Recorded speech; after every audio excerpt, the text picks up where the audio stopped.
Sepertiga populasi di Indonesia tergolong masyarakat miskin yang hidup di bawah atau hampir menyentuh garis kemiskinan. 60% dari kemiskinan tersebut sebenarnya terjadi di wilayah pedesaan. Terbatasnya tawaran pekerjaan di pedesaan membuat masyarakat desa tidak banyak memiliki pilihan untuk mencari nafkah.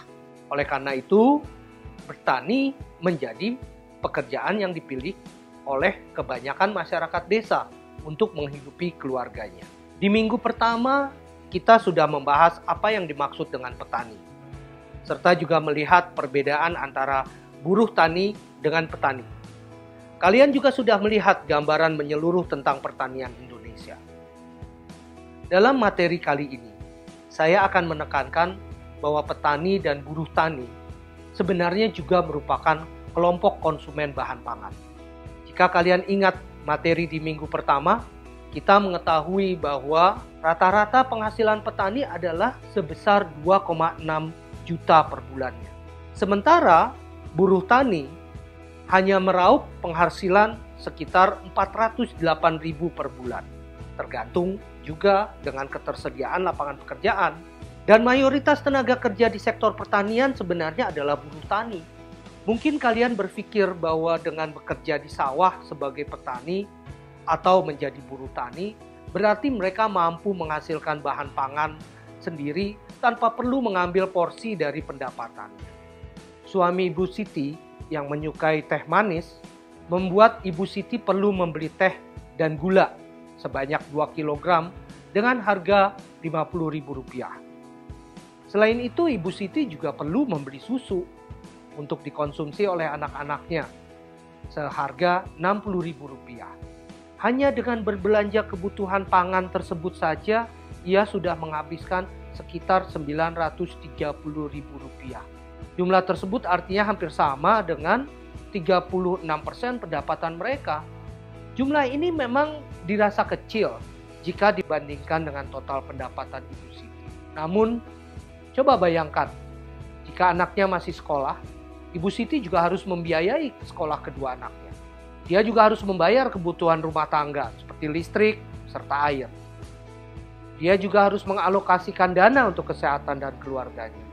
Dia juga masih perlu untuk memisahkan modal awal bertanam padi di musim berikutnya, yang besarnya mungkin menyamai persentase pengeluaran untuk makanan.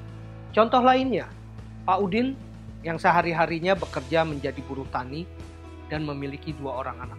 Setiap bulannya ia mengeluarkan uang untuk membeli tahu tempe dan sayur mayur dengan harga Rp220.000.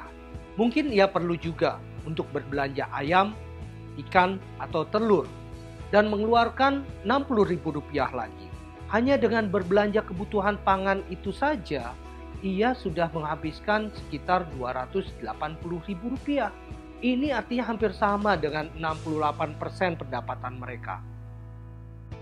Di sini kita juga bisa lihat bahwa petani perlu mengeluarkan uangnya untuk produk makanan yang tidak mereka hasilkan, termasuk produk makanan olahan seperti tahu, tempe, minyak goreng, yang harganya tergantung dari harga bahan pangan lainnya, seperti harga kedelai.